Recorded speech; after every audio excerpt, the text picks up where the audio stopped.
The Problems of Rickbarry, How He Lives is Sad. Rickbarry was once a legendary NBA star, but behind the stats lies a personality that turned fans and teammates against him. His arrogance, a trait often seen as a barrier to his greatness, made him one of the most disliked figures in the game. Today, we're diving into the controversial life of a man whose talent was matched only by his ability to make enemies. Rickbarry entered the NBA in 1965 when the San Francisco Warriors drafted him second overall. From day one, it was clear he had special talent. In his rookie season, Barry helped the Warriors more than double their wins from 17 to 35 games. He averaged over 25 points and 10 rebounds per game, earning All-Star honors immediately. His second season was even better. Barry led the entire league in scoring with 36 points per game. He carried the Warriors all the way to the NBA Finals, where he set a record by averaging over 40 points per game in the series. Even with an injured knee that required shots before every game, Barry dominated. Though the Warriors lost to Philadelphia, everyone knew a superstar had arrived, but success on the court came with problems off it. Barry's demanding personality started showing early. He clashed with Coach Bill Sharman constantly. Their relationship got so bad that Barry openly said he wouldn't play for Sharman anymore. He called his second NBA season not enjoyable and said basketball felt like a job under Sharman. Money was also an issue. Barry felt the Warriors weren't paying him what he was worth. He had negotiated a deal worth $30,000 plus 5% of gate receipts, which earned him an extra $13,000. But when contract talks came up again, Barry wanted $75,000. Even though the Warriors accepted his proposal, Barry left the meeting terribly disappointed. He felt only big market teams like the Lakers could pay what he deserved. Barry's teammates quickly learned he was difficult to deal with. Former Warriors executive Ken Macker said it bluntly: "You'll never find a group of players gathered together talking about the old days with Rick. They all detested him equally." Robert Parrish, who played with Barry later, said he had a bad attitude and was always looking down at you. The problem was Barry's perfectionism. Al Attles, another teammate, explained it this way: "Rick goes his own way. Superstars always do. If Rick has a drawback, it's that he is not very patient. He can't understand why a guy can't play the game the way he does." This demanding nature came from his father, who was a perfectionist himself. Barry's teammates weren't the only ones who disliked him. The media and fans often called him greedy, arrogant, and impossible. One famous quote described him as the most arrogant, impossible son of a gun to ever play basketball. Even Barry admitted his faults, saying, "I know I'm not an easy person to deal with. I have no tact." In 1967, everything changed when Barry made a shocking decision. He left the NBA to join the Oakland Oaks in the New American Basketball Association. The ABA was struggling to attract talent from the established NBA. Barry became the first major NBA star to jump to the rival league. The move wasn't just about money, though. That was part of it. The Oaks offered Barry a 3-year deal worth $500,000 plus 15% ownership of the team and 5% of ticket sales over $600,000. This was a huge jump from his $30,000 Warriors salary. But Barry also wanted to play for his father-in-law,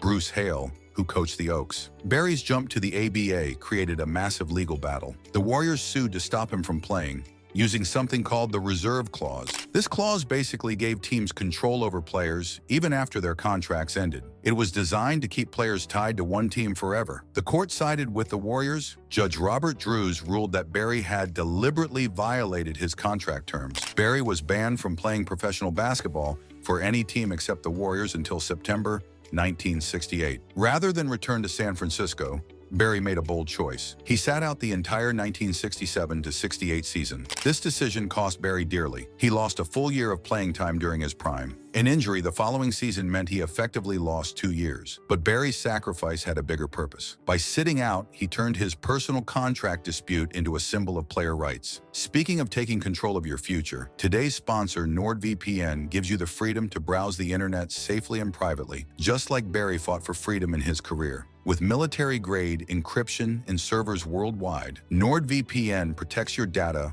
while giving you access to content from anywhere. Use code BARRY for 60% off your subscription. Barry's move to the ABA changed professional basketball forever. Before Barry joined, the ABA struggled to sign any major NBA talent. His jump gave the new league credibility and showed other players it was okay to consider the ABA. This created a bidding war between the leagues. Players' salaries shot up dramatically. Average NBA salaries went from $18,000 in 1967 to $110,000 by 1975. When the NBA tried to merge with the ABA to stop the spending, players actually blocked the merger because they knew competition was good for their salaries. Barry was also the first professional athlete to challenge the reserve clause in court. This happened 2 years before Curt Flood's famous baseball case. While Barry's case wasn't successful, it laid the groundwork for future challenges. His actions eventually helped lead to the Oscar Robertson lawsuit that ended the reserve clause and created modern free agency. But Barry's personality continued causing problems throughout his career. The most famous incident happened in 1976 during Game 7 of the Western Conference Finals. Barry got into a fight with teammate Ricky Sobers. At halftime,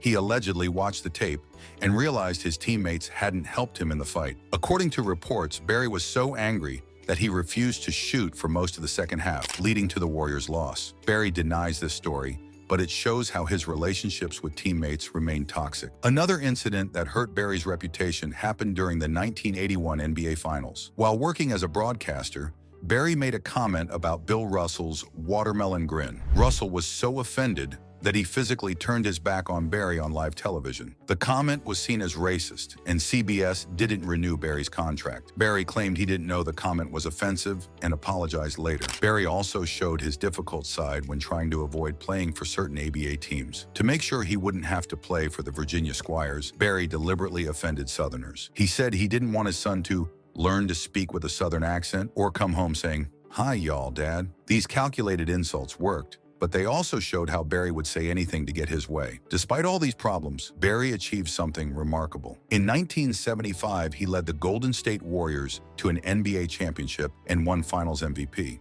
This created a paradox that defined his career. How could someone so hated by his teammates lead a team to a title? The answer lies in Barry's incredible talent and competitive drive. His perfectionism, while annoying to teammates, also pushed everyone to play better. When it mattered most, his skill and determination could overcome personal conflicts. Barry himself said winning championships was about collective effort and playing together, showing he understood what it took to succeed. Later in life, Barry has tried to defend his reputation. He says his image as an ogre is almost unbelievable and 180 degrees from who I am. He blames writers who never really knew him for creating this negative perception. Barry explains that his directness and high expectations came from his upbringing, where his father taught him to always give his best effort. The truth about Rick Barry is complicated. Yes, he was arrogant and difficult. Yes, he alienated teammates and created unnecessary conflicts. But his fight for player rights changed professional sports forever. His willingness to sacrifice prime years of his career to challenge an unfair system showed real courage. Today's NBA players earn millions because Barry and others fought the reserve clause. The average NBA salary now exceeds $4 million annually. Barry himself has noted that current figures are beyond his comprehension compared to his original $15,000 contract. Rick Barry's story reminds us that greatness doesn't come without flaws. Sometimes the most difficult people create the biggest changes. His arrogance may have made him hard to like, but his principles helped free an entire generation of athletes. Was Barry a misunderstood genius, or was his arrogance his downfall? The answer is probably both. What do you think? Let us know in the comments below, and don't forget to like and subscribe for more stories like this.